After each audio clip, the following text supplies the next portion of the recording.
सोच, आपकी आवाज।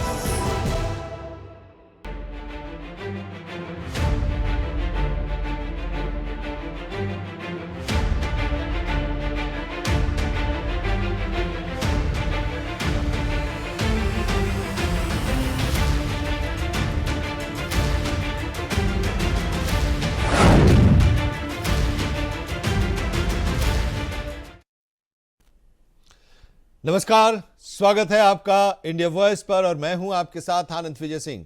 आम बजट 2026-27 प्रधानमंत्री नरेंद्र मोदी सरकार की मौजूदा कार्यकाल का एक अहम बजट माना जा रहा है।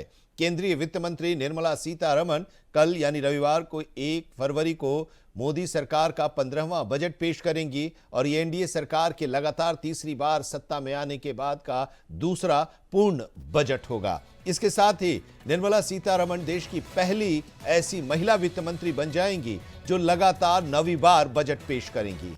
इस आम बजट 2026 को लेकर उद्योग और अर्थशास्त्रियों में सकारात्मक उम्मीदें बनी हुई हैं।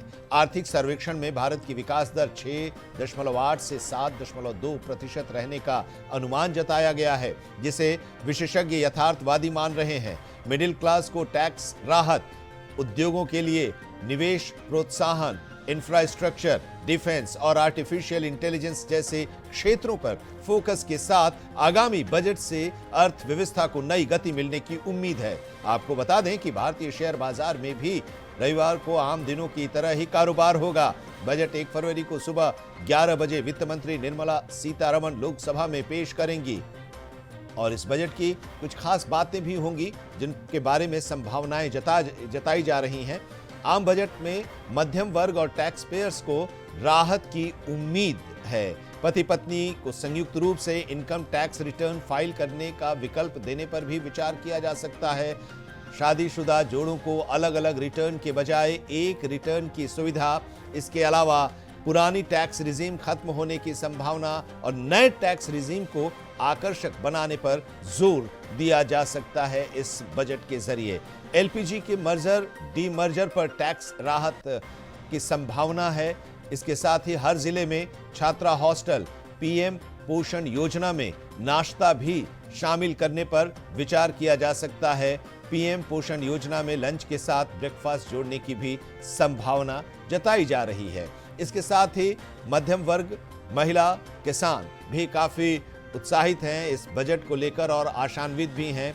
किसानों को जो सहायता दी जाती है उसमें अभी 6,000 है पीएम किसान सम्मान निधि में। अब उसे ये किसानों को उम्मीद है कि इसमें 3,000 की बढ़ोतरी हो सकती है और ये 9,000 सालाना हो सकता है। बहरहाल अब उम्मीदें बहुत हैं, संभावनाएं जताई जा रही हैं कि कल जो बजट पेश करेंगी निर्मला सीतारमण तो वो बजट कैसा होगा। और इसी को लेकर अलग अलग शहरों से हमारे संवाददाताओं ने हर वर्ग के लोगों से बातचीत की और लगातार हम उनसे जानने की कोशिश भी कर रहे हैं कि क्या उनकी उम्मीदें हैं वित्त मंत्री निर्मला सीतारमण की इस बजट से।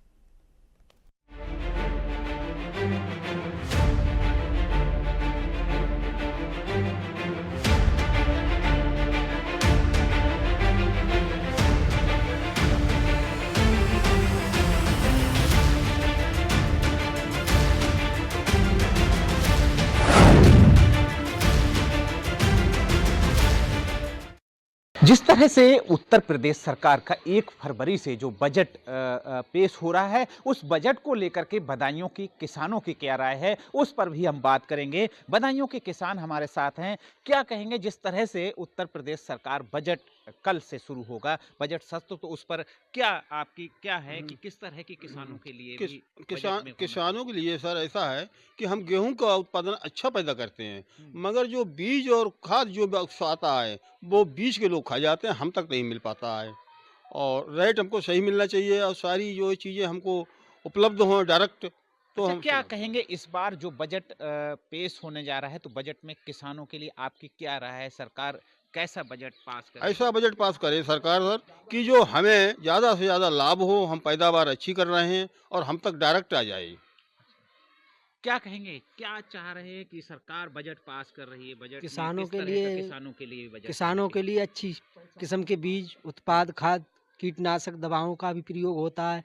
उसमें भारी मात्रा में मूल्य की वृद्धि हुई है। इससे किसान परेशान है। और भारी मूल्य से कम कम करने की कृपा की जाए बजट शास्त्र में। और छुट्टा जब वो जो उत्तर प्रदेश सरकार है, योगी सरकार है, क्या उम्मीदें रखते हैं उससे? सारी उम्मीदें योगी सरकार की बढ़िया हैं और विश्वसनीय हैं और जनता के हित की हैं, परंतु बिचौलियों के द्वारा अच्छा, इस बजट में क्या उम्मीद है, सरकार से क्या उम्मीद है? सरकार से उम्मीद सर ये है कि वो तो करेंगे बजट पास, मगर ये चीज़ मैन जो है बिचौलिया उसको हटाकर और डायरेक्ट किसान को लिए मिले, और किसान और सरकार बढ़िया है, उत्तर प्रदेश सरकार अच्छी है। क्या कहेंगे, क्या सरकार से क्या उम्मीद किए हैं इस बार बजट में?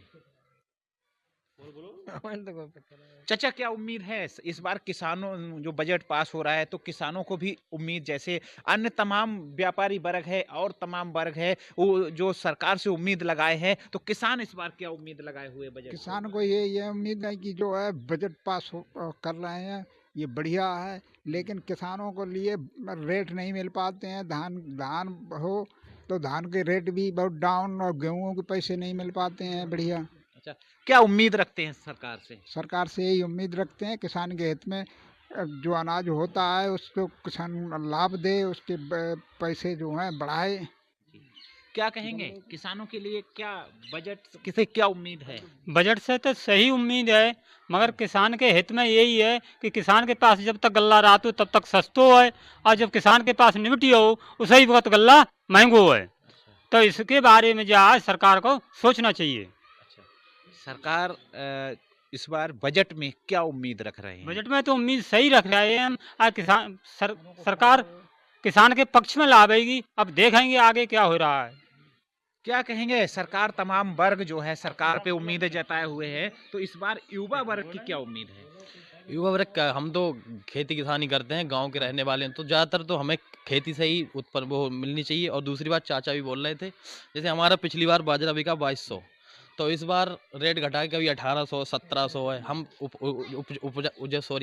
जो उगाते हैं वो कुछ सोच के उगाते हैं, और जो मतलब जब रेट आता है तो हम सारी जो मेरी दिल की जो मन में वो होता है ये करेंगे वो करेंगे, सब टूट जाती है, क्योंकि वो उतना ही निकल पाता है जितना हम उसमें लगा चुके हैं। तो सरकार से यही उम्मीद है, पिछली बार गेहूँ 2400 2500 का, इस बार 100 150 200 रुपये बढ़ना चाहिए, मगर सरकार बढ़ाती है 20 या 30 रुपये, वो भी इधर उधर चला जाता है। अच्छा, इस बार जो बजट पास हो रहा है उसमें सरकार से क्या उम्मीदें हैं? सरकार से ही उम्मीद है, वो तो बजट पास होगा, सरकार अपने हिसाब से करेगी, मगर किसानों की जहाँ तक है बात सुनी जाए तो बेहतर है। हम यही कहना चाहेंगे, क्योंकि जो धान है, गेहूं है, अपना जो भी है सही मिलना चाहिए। पिछली बार से बढ़ के तो मिले, मगर घट के ना मिले। जी बिल्कुल, देखिए जिस तरह से जो बजट सत्र 1 फरवरी से शुरू हो रहा है उसको लेकर के तमाम वर्ग जो है जो उस बजट में उम्मीदें लगाए हुए बैठा है, उसको लेकर के किसान भी क्या उम्मीदें हैं, किसान भी सरकार से क्या उम्मीद रख रहा है, उसको लेकर के भी बदायूं को, किसानों को आपने अभी देखा। इंडिया वॉइस के लिए बदायूं से विजय राठौर। जैसे कि आपको बताते चले, वित्त मंत्री निर्मला सीतारमण के द्वारा भारत सरकार को आजकल जो है 1 फरवरी को बजट पेश किया जाता है। अगर किसान की बात करें तो आज हम, अगर किसान की बात की जाए तो गांव में आना लाजमी है।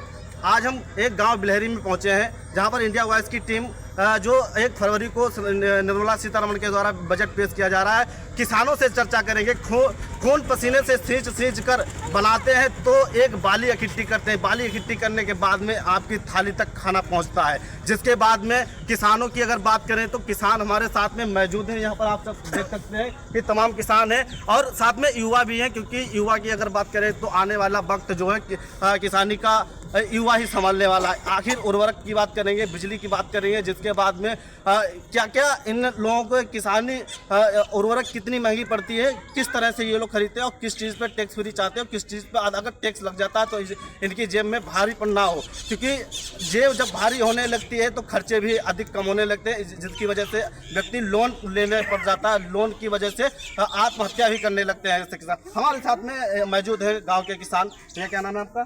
स्वरूप मिश्रा। जैसे कि कल 1 फरवरी को निर्मला के द्वारा जो कि बजट पेश किया जा रहा है भारत सरकार को, इस पर आप क्या क्या उम्मीद रखते हैं? हम उम्मीद रखते हैं खाद और उर्वरक दवाई ये सस्ती होनी चाहिए।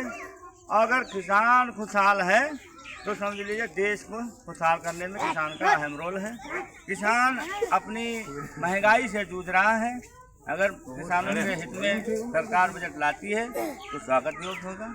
जैसे कि अब बात करेंगे, अब कई ऐसे मुद्दे हैं जैसे सोना हो गया, चांदी हो गया, तेल हो गया, घरेलू सामान हो गया। सोने की बात करते हैं, जब से कांग्रेस सरकार में सोना 40 से 45 हज़ार था, आज की वर्तमान सरकार में सोना 1,50,000 हो गया, वो भी 18 कैरेट का। अब इसमें आप क्या कहना चाहेंगे? सोना बहुत महंगा है, सोना बहुत महंगा है, हर आदमी की बस की बात नहीं है जो खरीद पाए। अच्छा, जैसे कि अगर बात करें तो युवा हमारे साथ में, जैसे कि ये सरकार मतलब बजट पेश करने जा रही है, तो इसमें जैसे कि आपको क्या लगता है क्या चीज़ सस्ती होनी चाहिए? इसमें हर चीज़ सस्ती होनी चाहिए। यहाँ पे पढ़ाई लिखाई भी बहुत महंगी हो चुकी है, हम लोगों के बच्चे और हम लोग भी शिक्षित हैं और नहीं इतने हो पा रहे हैं सरकारी स्कूल की वजह से, और जो प्राइवेट संस्थानों में अधिक फीस होने की वजह से पढ़ाई भी नहीं मिल पा रही है अच्छी तरह से। और जैसे कि गैस वगैरह हो गई, गैस में भी सब्सिडी मिलती है, लेकिन वो भी कम होती चली जा रही है। वो भी अब सब्सिडी भी नहीं आती है, लेते हैं सिलेंडर बाद में बोलते हैं कि पर खाते में नहीं आती है। अच्छा, हमारे साथ में और हैं भैया, जैसे कि अगर बात करें खाने पीने, तेल, दाल, चीनी, नमक, ये सब महंगा ही होता चला जा रहा है। इसमें अगर बात करें तो किस चीज़ पे आपको सबसे ज़्यादा भारीपन नजर आता है?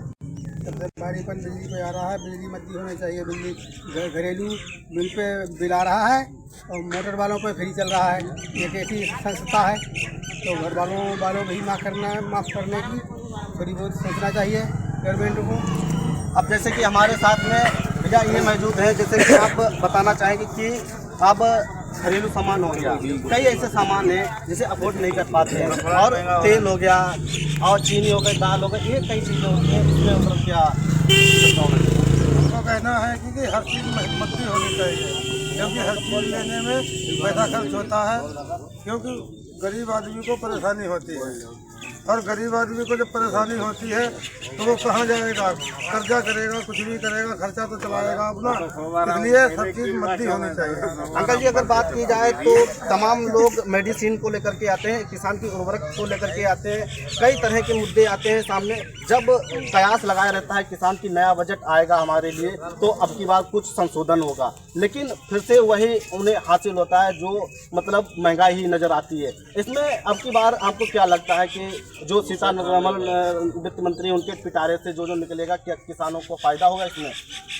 हाँ, आपकी उम्मीद है सरकार से कि किसानों के हित में कुछ ऐसा बजट लाए जो किसान खुशहाल हो। मैं उम्मीद करता हूँ सीतारमण जी से कि सब्सिडी और जो हमारे यंत्र हैं उस पर सब्सिडी और हमारी जो उर्वरक, खाद, इन सब पर हमारा ध्यान दिया जाए ताकि किसान समृद्ध हो। जैसे कि हमारे साथ में और लोग मौजूद हैं भैया, जैसे यहाँ कैमरा यहाँ लेके आओ। अब यहाँ पर जैसे कि हम बिलहरी गांव में आए हैं, लेकिन आपने देखा या जाना किस तरह से लोग बजट को लेकर के परेशान हैं। अब लगता है कि अब की बार जो सरकार को एक बजट पेश किया जाएगा जिसमें किसानों को फ़ायदा होगा। देखना ये होगा कि अब बजट पेश होने के बाद में क्या क्या फ़ायदे आते हैं, निर्मला सीतारमण के पिटारे से क्या क्या निकल कर आता है, देखना होगा। देखते रहें इंडिया वॉइस अमित पाल के साथ। पेश होने वाले वार्षिक आम बजट से अधिवक्ताओं को भी काफ़ी आशाएं हैं। ग्रुप इंश्योरेंस, मेडिक्लेम के साथ साथ नए अधिवक्ताओं के लिए वजीफा और मौलिक सुविधाओं के लिए अलग से बजट का आवंटन किया जाना चाहिए ताकि स्टेट बार काउंसिल और बार काउंसिल ऑफ इंडिया को ऐसा एक बजट मिले जिससे कि अधिवक्ताओं के कल्याण निधि एवं कल्याणकारी योजनाओं का कार्यान्वयन किया जा सके। केंद्र सरकार के द्वारा कल देश में बजट आना है और केंद्र सरकार के द्वारा इसकी लगातार भी तैयारियां कर ली गई है। वहीं सदन में बजट पेश होना है, वहीं बजट को लेकर हमारे साथ यहाँ की आम जनता मौजूद है जो कि बजट से अपनी उम्मीदें अलग अलग ढंग से लगाए हुए हैं। वहीं हम आपको बता दें हमारी मौजूदगी इस समय जालौन के आटा क्षेत्र में है, जहां आटा क्षेत्र में हमारे साथ कई व्यापारी और आम लोग भी मौजूद हैं। वहीं हमारे साथ यहाँ पर किसान भी मौजूद है, उनसे हम जानकारी लेते हैं कल आने वाले बजट को लेकर उनकी सरकार से क्या उम्मीदें हैं और वो सरकार से क्या अपेक्षा रखते हैं, जिससे कि आम बजट को आम आदमी किस तरीके से देखता है और व्यापारी वर्ग सरकार से आम बजट को लेकर क्या उम्मीदें लगाए हैं। हमारे साथ यहाँ कुछ लोग मौजूद हैं, उनसे हम जानकारी लेते हैं। भैया क्या नाम है और कहाँ से आया है? मैं डॉक्टर विश्वनाथ द्विवेदी यही आटा में हॉस्पिटल चलाता हूँ। भैया कल सरकार के द्वारा बजट पेश होना है, तो आपकी सरकार से क्या उम्मीदें हैं, किस तरीके से आप बजट को देखते हैं?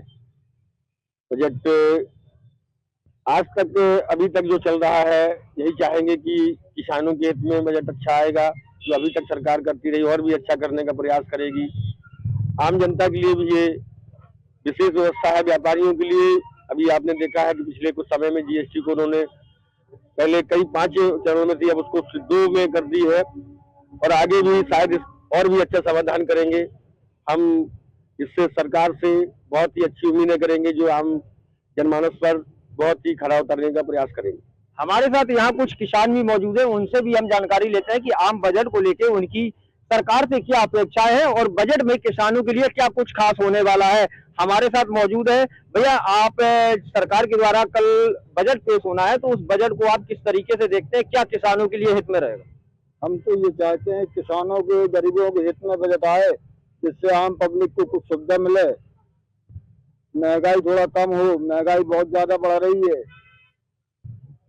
हमारे साथ और भी लोग हैं, उनसे भी हम जानकारी लेते हैं कि आम बजट को लेकर उनकी सरकार से क्या उम्मीद है। भैया आप सरकार से क्या उम्मीद रखते हैं, बजट को लेकर किस तरीके से देखते हैं?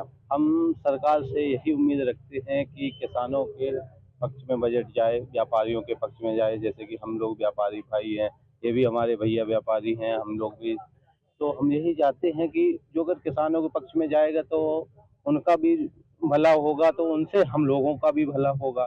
व्यापारी वर्ग जो है किसान से, आम जनमानस से जुड़ा हुआ है, तो हम लोगों को भी फायदा होगा।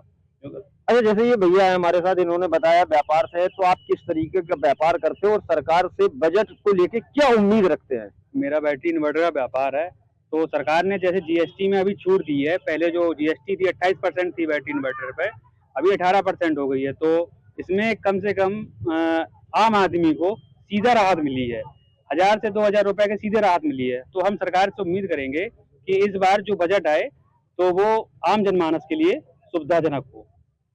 जैसा कि आप देख रहे थे, ये हमारे साथ यहाँ व्यापारी और कई किसान और अलग अलग वर्ग के लोग मौजूद थे, जिनकी उम्मीदें साफ तौर से केंद्र सरकार से बजट पर लगी हुई हैं। अब ये आने वाला समय ही तय करेगा कि केंद्र सरकार के द्वारा बजट में इन लोगों को कितनी छूट दी जाएगी और कितनी राहत मिलेगी।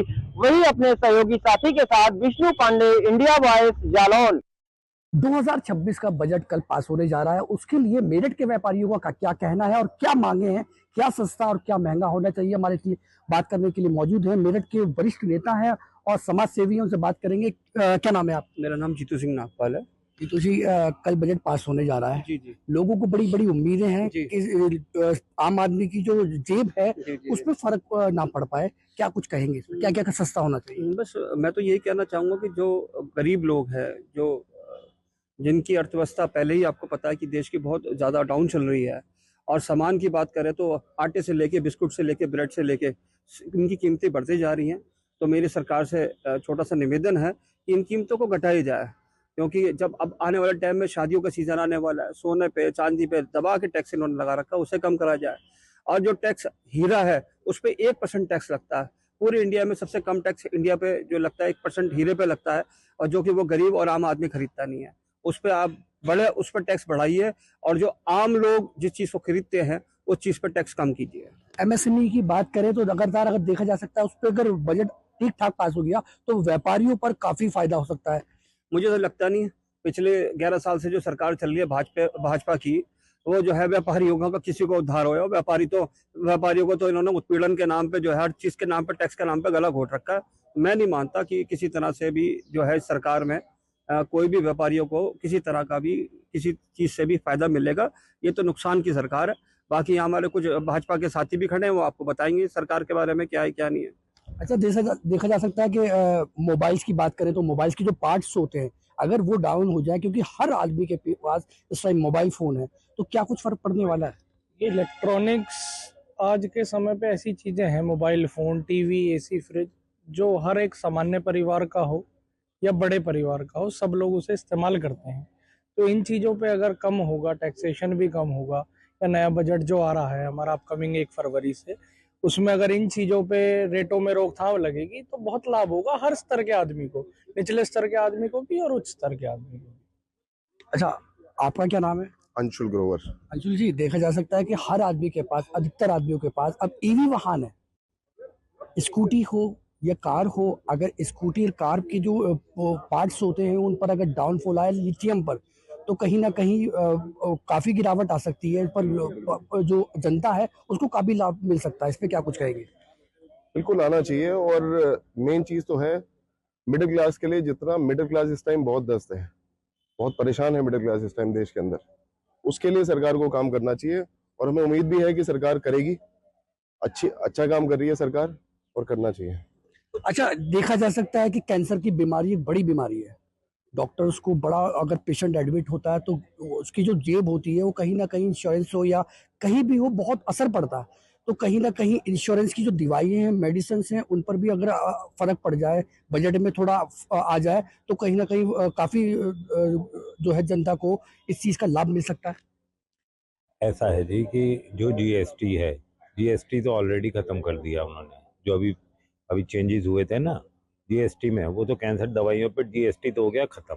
अब बात यह है कि जो इंपोर्ट हो रही हैं या हम किसी चीज़ पे टैरिफ लगा रहे हैं, तो जो कस्टम्स का है इस बजट में, तो सिर्फ कस्टम्स का आ सकता है कि जो इस तरीके की चीज़ें आ रही हैं उसके ऊपर वो उसको रिलैक्स कर दें और ड्यूटी कम लगाएं। रॉयल जो चीजें होती है, जो रॉयल्टी होती है, वॉच हुई, लग्जरी चीजें जो होती हैं, उन पर काफी कस्टम आता है, अभी आपने कहा। तो अगर इन चीजों पर भी फर्क पड़ा बजट में, तो कहीं ना कहीं ये भी डाउनफॉल पर जा सकती है। नहीं, इस बजट जो है ना, ये financial budget government of India का, वो सिर्फ इन्हीं चीज़ों पे प्रभाव डाल सकता है। अब इनकम टैक्स के आपने देखा होगा चेंजेस नहीं आते। भाई पिछली बार 12 लाख आ गया, अगर गवर्नमेंट को छोड़ देते तो बहुत ज़्यादा ही होगा, लेकिन अगर 12 लाख है तो वो काफ़ी है, मोर देन सफिशिएंट है।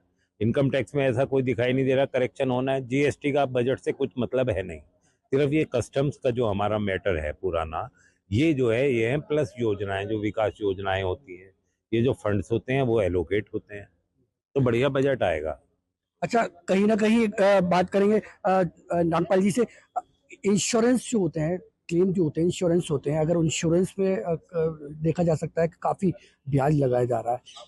हाउसिंग लोन हो या इंश्योरेंस मेडिकल इंश्योरेंस, तो उस पर अगर डाउनफॉल आ जाए बजट में, तो काफी जनता को फायदा पहुंच सकता है। इस पे क्या कुछ कहेंगे? मैं तो कह रहा हूँ कि फायदा तब पहुंचेगा जब बड़े जो व्यापारी हैं इस देश के, अगर वो बैंक को ना लूटें। बड़े बैंक के व्यापारी तो लूट के भाग जाते विदेश, ठीक है ना, सेटिंगबाजी से। और जो जितने यहाँ के आम व्यापारी हैं या गरीब लोग हैं या जो आम जनस नौकरी पेशे वाले हैं, उनका ब्याज और उनकी सारी जितनी वो सब हम भरते हैं। तो ये काम तो संभव ही नहीं है ना, जो वो लूटेंगे उनका सब हमसे वसूलेंगे सारे लोग। आम जनता 10 बार सोचती है अपना घर खरीदने के लिए, और ब्याज आसमान छू लेता है। अगर कहीं ना कहीं इस बार ब्याज पर थोड़ा फर्क पड़ जाए तो लोगों को अपना आशियाना मिल सकता है, अपना घर मिल सकता है। देखिए, मैं आपको फिर बताना चाहता हूँ कि एक जुमला आया था कि 15 लाख रुपए हम हर अकाउंट में आएंगे। वो जुमला कहाँ गया? 30 लाख रुपए में अच्छा मकान मिल जाता है, 15 लाख वो दिलवा दीजिए, 15 लाख हम डाल देते हैं, एक मकान अच्छा आ जाएगा।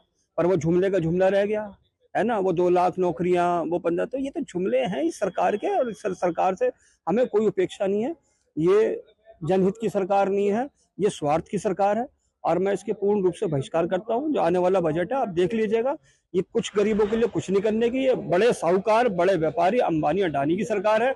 ये उन्हीं के लिए लाती है, उन्हीं के लिए करती है, हमारे लिए कुछ नहीं करेगी।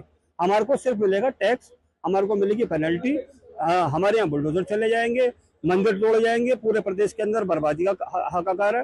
तो बस आपको मैं बताना चाहता हूँ कि कुछ उपेक्षा की बात मत कीजिए कि कुछ मिलेगा। कहीं ना कहीं व्यापारियों में आक्रोश देखने को है, और कहीं ना कहीं व्यापारी ये भी कह रहे हैं कि कल होने वाली बजट की घोषणा से पहले क्या क्या सस्ता होना चाहिए। मोबाइल, इलेक्ट्रॉनिक, वाहन और इंश्योरेंस, हेल्थ या फिर कैंसर बीमारी के जो पीड़ित होते हैं उनकी दवाइयों पर अगर सरकार मंथन करे, उनको सोचे, तो काफी जनता को राहत मिल सकती है। कैमरामैन मोहसिन खान के साथ मैं शाहरुख सफी, इंडिया वॉइस, मेरठ। क्योंकि वर्षों से जो ट्रेन चलती रही और हर स्टेशन में स्टॉपेज रहा, और कोरोना काल से उस ट्रेनों को स्टॉपेज से हटाया, कई पैसेंजर ट्रेन को बंद किया है। हम लोग का यह मांग है कि भी आप पैसेंजर को चलाइए, रेल को विस्तार करिए, भारत का विकसित करिए, विकास करिए, लेकिन गरीबों का हक को मत मारिए, क्योंकि गरीब लोग राउरकेला भी जाएंगे, जमशेदपुर जाएंगे, छोटे छोटे स्टेशन से कौन वो वंदे भारत में तो नहीं बैठेंगे, एक्सप्रेस में तो नहीं बैठेंगे ना। तो इसके लिए आप सुविधा दीजिए। रेलवे कनेक्टिविटी जो रांची लोहरदगा तक तो है, लेकिन लोहरदगा से गुमला नहीं है। और परमवीर अल्बर्ट का जो परमवीर चक्र विजेता है उनका वो क्षेत्र रहा है, कनेक्टिविटी वो छत्तीसगढ़ तक आगे तक जा सकती है, हमने वो भी बातें रखी है। तो वो पार्लियामेंट में भी इन बातों को मैंने रखा है, यहाँ भी कहा कि ग्राउंड रियलिटी आप देते हो, आप इसे बता सकते हैं। प्रिलिमिनरी सर्वे भी हो चुका है, लेकिन डीपीआर बनने की बातें हैं। साथ ही साथ एक डबल लाइन पे अगर टोरी और लोहरदगा जो भाया लोहरदगा होकर रांची तक डबल लाइन, क्योंकि ये राजधानी भी हमारे परिचालन होती है। केंद्र सरकार का आम बजट आने वाला है और इस बजट से इस बार बहुत सारी उम्मीदें बाजार को भी है, आम जनता को भी है। हमारे साथ देहरादून का व्यापारी वर्ग है जिनसे बातचीत हम करेंगे और जानेंगे कि इस बार बजट को लेकर उनकी कितनी उम्मीदें हैं। सबसे पहले हम बातचीत करते हैं, सर अपना नाम बता दीजिएगा, और दूसरा इस बार बजट से कितनी आपको उम्मीदें हैं, क्या कुछ इस बार बजट में? मेरा नाम अशोक है और बजट से देखिए आम आदमी को बजट से ही बहुत उम्मीदें होती हैं और मैं भी एक दुकानदार हूँ, मैं भी चाहता हूँ कि बजट से मेरे को भी कुछ उम्मीद लगे। जिस हिसाब से हम दुकानदार हैं, बाजार में ग्राहक नहीं है, सारा ग्राहक ऑनलाइन की तरफ जा रहा है। तो सरकार को कोई ऐसी ठोस नीति अपनानी चाहिए जिससे बाजारों में रौनक बढ़े, ग्राहक ऑनलाइन ना जाके दुकानदार से सामान खरीदे। अब होता क्या है, ग्राहक आता है ऑनलाइन, हमारी दुकान पे आके सामान देखता है, सब कुछ करता है, हम उसको सब समझाते हैं, लेकिन चला जाता है ऑनलाइन की तरफ। अब दुकानदार उस सूरत में क्या करे, सरकार को कुछ ऐसा चाहिए, या तो ऑनलाइन में टैक्सेस बढ़ा दे और इधर कम कर दे दुकानदार व्यापारी के लिए, तो दुकानदार का भी काम अच्छा चलेगा। तो सरकार से ये अपेक्षा है कि सबका ध्यान रखें और विकास होता रहे, और मैं तो ये चाहूंगा कि सब दुकानदार भी खुश रहे और सरकार भी खुश रहे बस। सबसे बड़ी बात है कि लोग कहते हैं कि मार्केट में जो रूमर चलता है कि सरकार व्यापारियों की सरकार है, मंडियों की सरकार है, क्या ये सब चीजें सही है? इस बार लगता है कि उनके लिए कुछ लाभ देंगे? सर पहले कहा जाता था कि जनसंघ जब से थी और अब भारतीय जनता पार्टी जब से आई है कि व्यापारियों की सरकार है, इसमें हमारे देहरादून में सारे आड़ती जितने हैं सब वो जनसंघी थे और बीजेपी में आज हैं तो कहते थे उसको व्यापारी की पार्टी है, लेकिन सरकार को व्यापारी के हित में जरूर सोचना चाहिए और ज़्यादा सोचना चाहिए, मैं तो यही कहूँगा। सर आप बताएं, आप तो खुद यूथ है और यूथ में आपकी बात जो रखने की बात तरीका होता है वो भी है। आपको क्या लगता है, क्या इस समय बाजार में होना चाहिए जिससे सबसे बड़ी राहत आप लोगों को मिल सके और वापस वो ग्राहक इस दुकानदारों की ओर लौट पाए? देखो सर, आप मोबाइल इंडस्ट्री में खड़े हो, अभी मोबाइल की मार्केट है यहाँ पर राज प्लाजा, तो यहाँ पर तो मैं राज प्लाजा के हिसाब से यही कहूँगा कि जो मोबाइल फ़ोन्स पर जो जीएसटी 18% है, तो वो कई बार कस्टमर को सूट नहीं करता। मैं आप उदाहरण के तौर पर आपको समझाता हूँ, 1 मिनट के, ये थोड़ी सी स्क्रीन पे नज़र डालेगा, ये जीएसटी कैलकुलेटर है, ठीक है। अगर मैं 10,000 रुपये का कस्टमर के लिए एक बिल बना रहा हूँ किसी भी एक बेसिक मोबाइल फ़ोन का, हाँ 10,000 रुपये का जो फ़ोन है वो भी एक मध्यम वर्गीय बंदा ही लेगा। अब उसमें अगर आप देखो 10,000 रुपये में अगर वो 1500 रुपये का टैक्स है, अगर 1500 रुपये जीएसटी है 10,000 रुपये के फ़ोन में, तो उसको बहुत बड़ी चीज़ लगती है। कई बार वो हम पे भी उंगली उठाता है कि भैया 8,500 का क्यों बिल बनाया आपने, ये कम का क्यों बनाया। तो उसका यही रहता है कि लाइक अगर जीएसटी उसमें इंक्लूडेड है, उनको सारा कुछ गाइड करना पड़ता है, समझाना पड़ता है, लेकिन फिर उनको ये लगता है कि जब सारे टैक्सेस वो दे ही रहे हैं, अगर कोई सैलरी वाला व्यक्ति है, सैलरी में उनकी TDS भी कट रहा है उनका, और उनका ITR भी उनकी कट रही है, कुछ होगा तो 30% या 40% तक भी करता है, तो ये लगता है वहाँ भी दे और यहाँ भी सब तरफ दे, उनको लगता है कि सब तरफ दे। इवन अब तो दवाइयों में भी जीएसटी कैलकुलेट होके आता है, वो MRP पे होती है, फर्क नहीं पड़ता उतना, लेकिन जब बिल में बाइफरकेशन होता है तो उनको लगता है कि देखो ये महंगा पड़ रहा है, और अगर महंगा पड़ रहा है तो देखो हर घर की जरूरत है। अब मोबाइल फ़ोन आम चीज़ हो गई है, अब ज़रूरत की चीज़ें, लग्जरी तो वो हो गया जो बहुत महंगे फ़ोन ले रहा है, मतलब ये भी ज़रूरत की चीज़ है। इस पर जीएसटी 18% की जगह थोड़ा कम कर दो तो मुझे लगता है कि बेहतर ऑप्शन है। आप बताएगा, आप भी क्या कुछ इस समय चाहते हैं मार्केट में वो चीज़ हो, इस बजट में वो चीज़ें वो आए, वो प्रावधान आए जिससे आप लोगों को राहत मिल सके? सर मेन चीज़ वही है ना कि जो बजट पास करा, जो आने वाला बजट है उसमें इस चीज़ों को ध्यान रखा जाए कि जो निम्न वर्ग के व्यापारी हैं, निम्न वर्ग के जो छोटे तबके के लोग हैं, उनको इस चीज़ में राहत मिलना चाहिए। अब जैसे नॉर्मल से एक बात करें भी जीएसटी को लेके, जो छोटे दुकानदार हैं जिनका 1% कंपोजिशन जीएसटी वाले हैं, उनमें सरकार की तरफ 75 लाख की लिमिट होती है। बट आज के टाइम में हर चीज़ ऑनलाइन, हर कस्टमर 10 रुपये की भी सिगरेट भी ले रहा है तो भी ऑनलाइन पे कर रहा है, 5 रुपये का कोई सामान ले रहा है तो ऑनलाइन पे कर रहा है, 50,000 का कोई ले रहा है तो ऑनलाइन पे कर रहा है। तो इस चीज़ को लेके सरकार को या तो देखना चाहिए कि जो 75 लाख रुपए की लिमिट कर रखी है उस चीज़ को थोड़ा सा उनको इंक्रीज करना चाहिए। अगर हर चीज़ ऑनलाइन करी जा रही है, सारी ट्रांजेक्शन ऑनलाइन करी जा रही हैं, ई ट्रांजैक्शन में हर चीज़ हो रही है, तो इस चीज़ में थोड़ी सी राहत देना चाहिए। 75 लाख की लिमिट अगर देखी जाए तो नॉर्मल 4 से 5 महीने में इंसान की पूरी हो जाती है, ठीक है। तो अगर इस चीज़ को थोड़ा सा सरकार बढ़ाती है तो और थोड़ी सी ट्रांसपेरेंसी मार्केट में आएगी, लोगों को और जो टैक्स चोरी हो रही है उस चीज़ों से बचेगा। आज के टाइम में लोग क्या करता है कि लोग अपने अकाउंट में पैसा लेने से डरते हैं। सरकार पहले बोलती है कि आप अकाउंट में पैसा लो, जब अकाउंट में पैसा लिया जाता है, आप अक्सर न्यूज़ देखते हैं कहीं किसी गोलगप्पे वाले को, चाट वाले को इनकम टैक्स से नोटिस आ रहे हैं, पहले तो बोला जाएगा कि आप अकाउंट में पैसा लो, जब हम अकाउंट में पैसा लेंगे तो फिर नोटिस आ जाएगा। तो ये दोगली राजनीति ना होके एक चीज़ रखी जाए कि अगर या तो फिर सरकार लिमिट बढ़ाए या तो फिर उस चीज़ को क्लियर करे कि हम कितना अमाउंट में पैसा ले रहे हैं, तो इस चीज़ में क्या चीज़ होना चाहिए। तो इस चीज़ को एक ट्रांसपेरेंस वो करनी चाहिए और बजट ऐसा पास करे कि जो हर वर्ग के लोगों के लिए हो। ऐसा नहीं कि उद्योगपतियों को आप छूट दे दो, गरीबों को आप पकड़ कर निचोड़ लो, तो ये चीज़ नहीं होना चाहिए। अच्छा बीजी, आपने तो बहुत सारे बजट देखे हैं, इतना लंबा समय आपका अनुभव हो गया, क्या लगता है अब उन बजटों में फर्क देखना है? यानी वो आम आदमी का बजट जो कहा जाता था वो आम आदमी पीछे छूट गया? नहीं, बिल्कुल। ये जो बजट लगातार मैं इतने सालों से देख रहा हूँ, अभी आम आदमी का बजट नहीं रह गया, ये कुछ लोगों का बजट रह गया। आम आदमी तो केवल मरने के लिए, पिसने के लिए, कटने के लिए रह गया है। अब आप यहाँ आए बाजार में, हमारे राज प्लाजा बाजार है, यहाँ एक IT सेक्टर कहा जाता है, यानी कंप्यूटर की आइटम्स आपको मिलेंगी, एक्सेसरीज मिलेंगी, मोबाइल की एक्सेसरी मिलेंगी, मोबाइल मिलेंगे। आप तमाम दुकानों पे आप जाइए, आप देखेंगे दुकानें तो हैं, दुकानदार बैठा है, लेकिन ग्राहक नदारद है। ग्राहक कहाँ है? ग्राहक घर बैठे जो है मोबाइल चला करके ऑनलाइन खरीदारी कर रहा है। जो दुकानदार यहाँ हमारे 80 के करीब दुकानदार हैं भाई, जो हैं जो अपने अपने काम चला रहे हैं, 80 यानी परिवार पल रहे हैं, और उनके यहाँ जो स्टाफ काम कर रहा है, तो सबके यहाँ आप एवरेज 2-2 भी आप स्टाफ मेंबर लगा लीजिए तो हम अंदाजा लगा सकते हैं कि हजारों लोगों को ये लोग रोजगार दे रहे हैं। लेकिन अंतोगत वो पैसा कहाँ से दिया जाएगा? जब ग्राहक की एंट्री होगी। ग्राहक जो है वो ऑनलाइन की तरफ जा रहा है। सरकार को निश्चित रूप सोचना चाहिए जो छोटा व्यापारी वर्ग है, इसको किस प्रकार से राहत दी जाए। जो ग्राहक है बजाय ऑनलाइन की वो दुकानों पर जाए और दुकानदारों से सामान ले। दुकान खुलती है सुबह 10 बजे से शाम को 8 बजे तक, और ऑनलाइन 24 घंटे।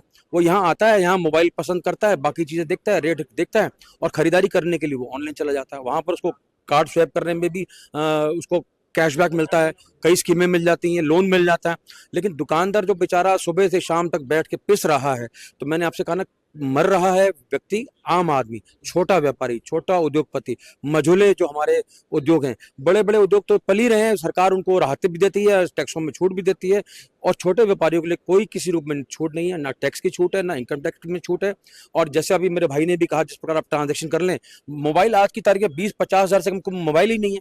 आपने महीने भर में जो अगर कुछ ट्रांजेक्शन करी तो वो 10-20 लाख तो वैसे ही ट्रांजेक्शन इतनी बढ़ जाती है। आप साल भर में देखेंगे तो करोड़ों में ट्रांजेक्शन। अगर लेकिन जब उसका मुनाफा देखेंगे तो मुनाफा तो बेचारे को लाखों में, क्या है, 2-4 लाख रुपए भी मुनाफा नहीं हो पाता। तो सरकार को इस पर सोचना चाहिए कि आम आदमी को राहत कैसे मिले, दुकानदार को राहत कैसे मिले। और मैं यकीन से कहता हूं, अगर आप दुकानदार को राहत देंगे, वो दुकानदार राहत अपने तक नहीं लेगा, वो अपनी राहत को ग्राहक तक पहुंचाएगा, और निश्चित रूप से उससे क्या होगा कि आम आदमी को राहत मिलेगी। सरकार को थोड़ा सा आम आदमी के बारे में सोचना चाहिए। अच्छा दादा, आप बताइएगा क्या कुछ इस समय होना चाहिए बजट के लिए, ताकि वो चीजें आप लोगों के जरिए दूसरों तक भी पहुंच सके, यानी आम आदमी भी राहत महसूस कर सके? सर, मैं तो सरकार से बस ये उम्मीद करूंगा कि जो सर्विसेज हम लोग आम आदमी तक पहुंचाना चाह रहे हैं, उसमें आज की डेट में सबसे ज़्यादा हर कोई आज की डेट में लोन के थ्रू या फिर आप क्रेडिट कार्ड के थ्रू, मतलब इसके थ्रू ही बाय करते हैं। आज की डेट में कैश किसी के पास नहीं है जो कैश में कुछ चीज़ बाय करते हैं। ज़्यादातर 90% हमारे प्रोडक्ट EMI पे बिकते हैं। बट हमारे साथ दिक्कत कहाँ आ जाती है, हमारे यहाँ जो पॉस मशीन है, या आज की डेट में UPI को गवर्नमेंट प्रमोट कर रही है, UPI तो है, मगर उसके UPI पे चार्जेस MDR बहुत ज़्यादा है, 2.7 लग जाता है कितनी बार। अब हाँ, क्रेडिट कार्ड UPI यूज़ करते हैं या अदर कोई और सोर्स जिसके थ्रू वो अपना EMI लेना चाहते हैं, तो उस पर हमारे यहाँ जो अमाउंट आता है उस पर एक एक्स्ट्रा बर्डन हम पे ये हो जाता है कि उस पर MDR चार्जेस पे करने पड़ जाते हैं हमें, जिसकी वजह से जो हमारा मार्जिन है गवर्नमेंट की नज़रों में तो दिखता है कि वो 0.5 मतलब 5%, 10% इस टाइप का। लेकिन हम आज की डेट में जो हमारा मार्जिन बचा है वो पॉइंटों में रह गया है। हम 0.5 से लेके 0.8 मैक्स टू मैक्स 1% पे बिजनेस कर रहे हैं। तो प्रोडक्ट तो बड़े होते चले जा रहे हैं, MRP बढ़ती चली जा रही है, GST उस पर 18% लगता चला जा रहा है, मगर मार्जिन हम लोगों का, छोटे दुकानदारों का खत्म होता जा रहा है। तो बस मैं ये उम्मीद करूंगा कि जो सर्विसेज हमसे चाहती है गवर्नमेंट की, हम UPI से ट्रांजेक्शन लें, कार्ड से ट्रांजेक्शन लें, तो उस पर MDR कम हो, उसका बर्डन हम पे कम होगा, तो हम वो सर्विसेज लोगों को, आम आदमी को सर्व कर पाएंगे। ये व्यापारी थे, जो व्यापारी यानी आम आदमी से सीधे जुड़े हुए हैं। इन लोगों की सीधी मांग है कि उनकी तरफ सरकार का ध्यान जाए, खासतौर पर जो व्यापार वो कर रहे हैं, जिस व्यापार से आम जुड़ा हुआ है, यानी खास नहीं आम आदमी जुड़ा हुआ है। उस व्यापार पर जो टैक्सेज पड़ रहे हैं, जो चीज़ें उन पर लग रही लागू हो रही उस पर रियायत उन्हें दी जाए, ताकि उस रियायत से वो दूसरों को भी लाभ देने का काम कर सके, उन्हें भी राहत दे सके। अब देखना यही होगा कि केंद्र सरकार के इस आम बजट में क्या कुछ इन व्यापारियों के लिए निकल कर आता है, जिससे आम जनता को भी राहत मिल सके और इनको भी राहत मिल पाए। कैमरामैन रसूलुल्लाह साथ अभय कैंतुरा, इंडिया वॉइस, देहरादून।